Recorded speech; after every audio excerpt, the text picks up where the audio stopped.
Everyone, Lennox here to give you a quick start guide to Trove. This ain't professional, and it's just an overall rounded starter guide. It's intended to give you the direction you probably need, that your parents never gave you, your teachers tried to, and now you're asking some furry on how to play block game. Bombastic side-eye. Criminal offensive side-eye. Anyways, so here's the bullet points and chapters. They'll be below so you can revisit or skip to parts you were most interested in, or need to rewatch. Let's go! First off, do the tutorial and follow the Quebsley questline. It has a lot of useful information and teachable moments. This tutorial quest will teach you how to do a little bit of everything, like to sell items, use your personal storage, etc. Also, take this time to mess with your settings. Quick note, when you approach the Delves questline, go to the marketplace and buy a Gateway Volcanic Vaults. It's very cheap, and you can skip the public queue. The queue can take up to an hour to get in. Continue the questline as is. Or, you can ask the public chat for a carry or questline help. Some people are pretty nice.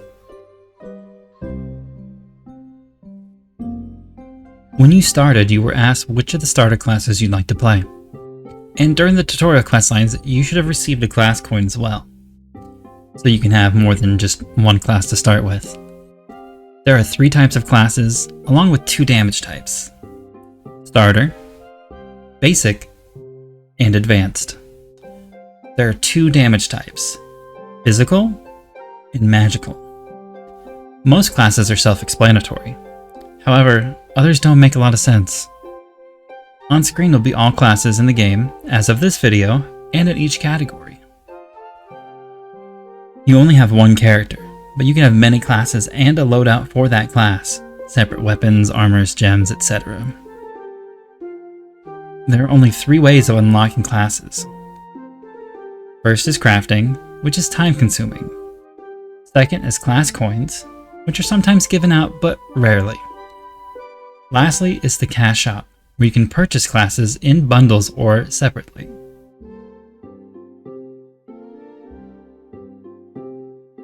Depending on your playstyle and how much you enjoy the game, you can craft or buy the classes. I opt for buying them, or at least the original 16-pack. It gives you a lot of options and a variety for a small amount paid. The other 2 classes, Bard and Solarian, are a bit more expensive, either free or paid. The Vanguardian is also time-consuming, but is included in the Sweet 16-pack. You can always test a class up to level 4 and see how much you like them. You won't have all your skills or bonuses, however.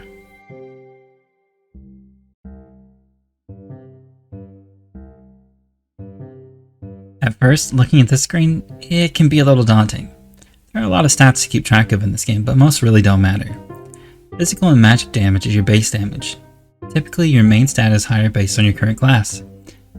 Max health is self-explanatory. Maximum energy is what some games call mana. However, some classes require no energy at all. Health and energy regen is how fast you recover these stats. Stability is how hard the enemies push you if you are hit. Movement speed is self-explanatory. Attack speed is self-explanatory. Superstition was a joke stat on release, now serves a purpose with crafting. Magic Find is how often you'll find rare items and or item upgrades. Lasermancy is how fast you mine blocks with your laser. Class capacity is how many potions you can carry or refill at one time. Battle factor is for PvP or Bomber Royale. Grants battle boxes per day. Participation is required. Light is an endgame stat and is a defense penetration. Chaos factor is similar to battle factor, except it grants chaos chests per day. Participation is required. Participation is dungeons, PvP matches, delves, etc. until capped. Your cap is based on your factor. Jump is the amount of times you can jump without touching the ground. Critical hit is the chance of dealing critical damage. And critical damage is bonus damage dealt by your critical hits. Hopefully that covers the basics of stats and what they do. Let's go in depth in other content that grant stats.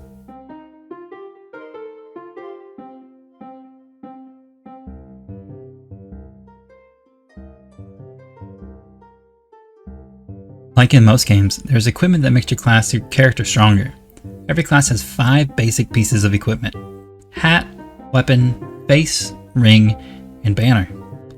Other equipment include allies or pets, flask and 2 flask emblems which cause flasks to react differently when used, mounts for travel, mag riders for rail riding, ships for seas and lakes, wings for gliding, costumes, fishing poles, sails for ships, a tome that you can fill with experience and get rewards, a food that grants buffs then decays in your equipped inventory periodically, and yes, all these play factor to your power level, believe it or not. I'll explain after equipment. So, which is best and which is worth investing into? First, let's go for rarity. Don't get too attached to your gear, because unfortunately, the best gear is crystal at the time of this video, and that's accessible after level 20 in the Uber 8 Geode topside, which will be explained in a bit. Our rarities are, in order from worst to best: common, uncommon, rare, epic, legendary, relic, resplendent, shadow, radiant, stellar, and crystal. Then finally, crystal plus, which is ranked from 1 to 4, 4 being the best. Gearing and power will be explained in detail in another video linked below.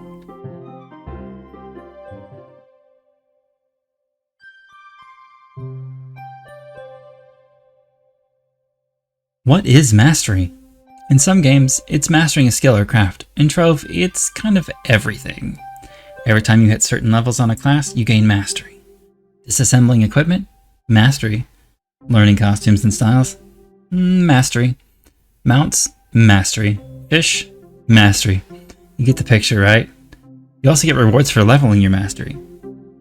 There's 2 types of mastery as well. There's Trove mastery and Geode mastery. We won't be touching much on Geode in this video. It deserves its own attention to detail. In short though, everything you do contributes to mastery and grows your character in power rank.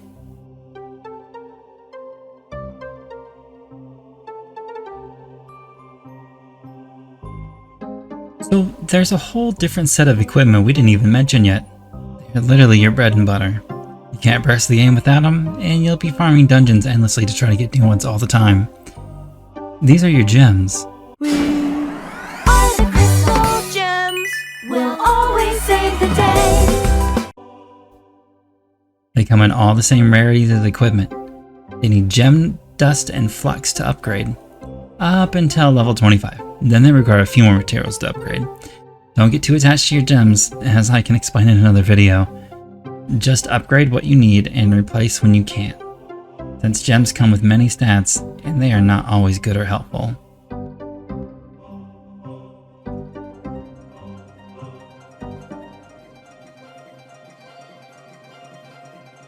So basic adventuring is going to be our gameplay loop for a while. Adventure into an Uber, that you are within level range and power rank, to get more loot from the dungeons quests to climb higher. I know, it's really complicated, huh? It can be at first, but once you get the hang of it, it's almost second nature. The 2 main things that you'll be doing is clearing dungeons and fighting monsters. Most boss monsters are just larger, tougher versions of the originals. And dungeons contain either a small trial, boss, or waves of enemies to clear. But what's an Uber? An Uber is just a tier of the world that you'll be visiting. They typically have a power rank and level requirements. As long as you have the power rank, you'll be able to enter the Uber. However, it'll hurt your EXP gains if you're not within a few levels of the requirement. That'll be explained further in depth in another video about leveling and gearing. There are currently 11 Ubers. 5 different types of Ubers as well. Why are there 5 different types? Well, they're themed after the different gem drops. Opening up your atlas, you can see there are Prime Ubers in the middle. In Prime Ubers, bosses and dungeons can drop Uber boxes that contain any type of gem or dust, excluding cosmic. To the left is the Drowned Ubers. They are guaranteed water gem drops from bosses and dungeons. To the top is the Cursed Skylands, which are air gem drops. To the right is the igneous, which are fire gem drops. The bottom right is the geo topside, which is cosmic gem drops. Do note that Prime Worlds are not always a 100% guaranteed drop when clearing bosses or dungeons. However, the other 4 types are 100% guaranteed drops. On the map, you'll also see a dark tower to the left, which is the Shadow Tower, which is kind of defunct old content. You still need to go there for certain items and upgrades to craft that you obtain in the delves. To the right are the Shores of the Everdark, which only has arenas that spawn and require class keys to get your class gems, which will be explained in a different video about power rank and gearing. You also encounter this content when you're doing your quest lines. And to the very top is the Radiant Ruins, and they're for farming certain materials for crafting. Not much else to them. Sometimes events.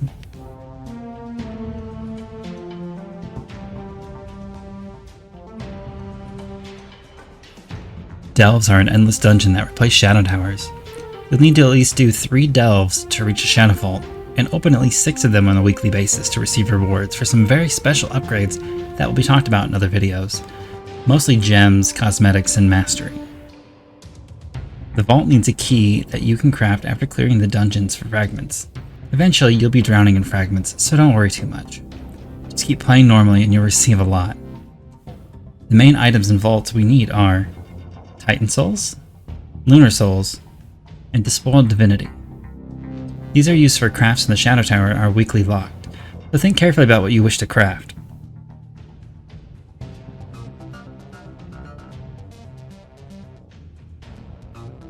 Each Uber has its own biomes. If you open up your map, you'll see blocked out areas in different colors and symbols. Those are biomes. They can contain certain dungeons, enemies, item drops, etc. They also may contain an NPC who has a quest that you can do daily. This will be a great source of EXP for you, and possibly new mastery items or things you can sell. Sometimes there's also a daily quest on the splash screen or welcome screen.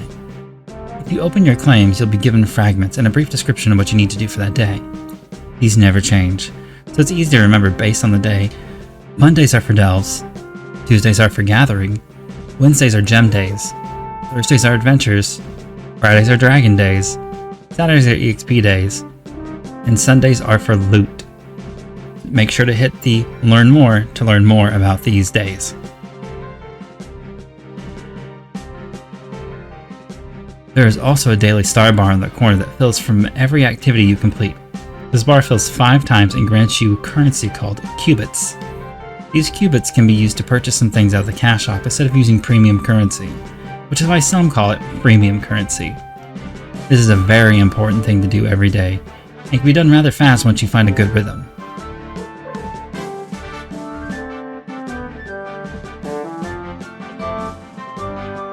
Fishing has its own quest line over in the Crafter's Corner here. Go down the stairs and begin the quest line with the NPC and I'll teach you more from there. It's not super complicated, but it can be time consuming.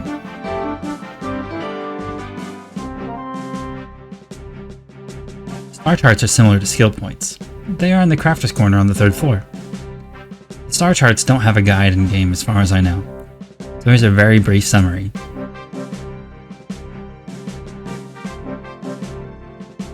You'll need astral echoes to purchase celestial spheres. The first few spheres are bought with a flux. However, the rest need echoes. You can get echoes by clearing dungeons randomly. It's that easy. They don't drop frequently or consistently, so it's a huge grind.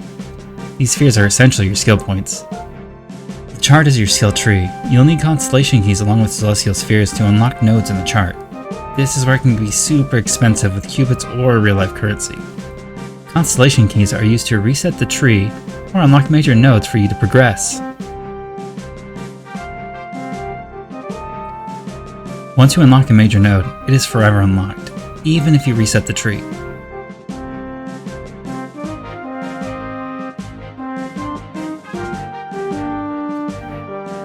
So the last thing I'll touch on is building and club worlds.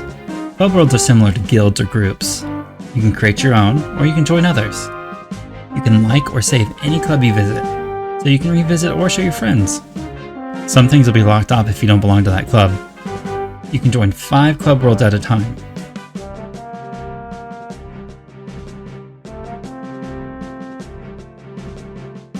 Most people will create their own vault world, as it's an extension of storage for your own items or for your club that only certain members can access.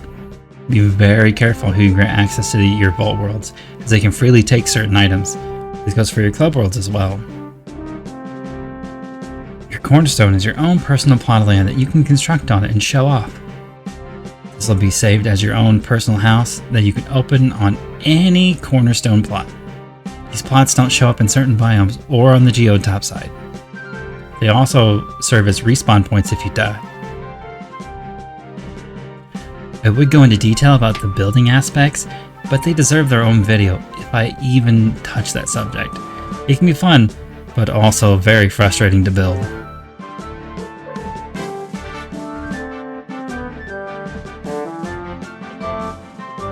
One last thing, did you know you could mod Trove? What's a mod, you say? Mod is short for modification.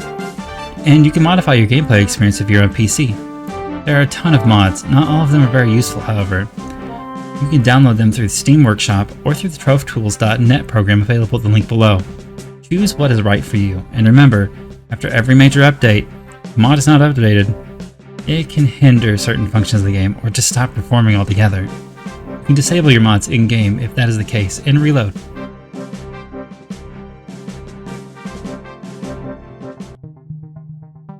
Alright, that seems to wrap it up. This is literally just a basic starter guide for 2023. I hope it helps you or someone you know progress and enjoy Trove.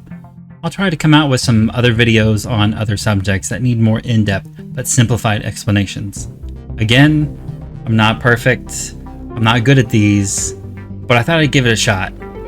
The guides I've seen are either expecting you to know how the game works or treat you like you're a returning player, and that can be frustrating. That's why I made this. I can't hold everyone's hands through this game. However, I hope I can at least explain and guide you enough to where you feel confident to do it all on your own or with friends. And that's it for the 2023 Beginner's Guide to Trove. Like, subscribe, etc. You know.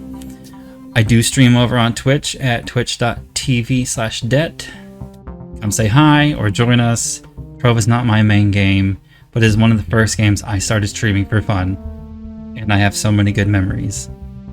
Anyways, be safe, be well, peace.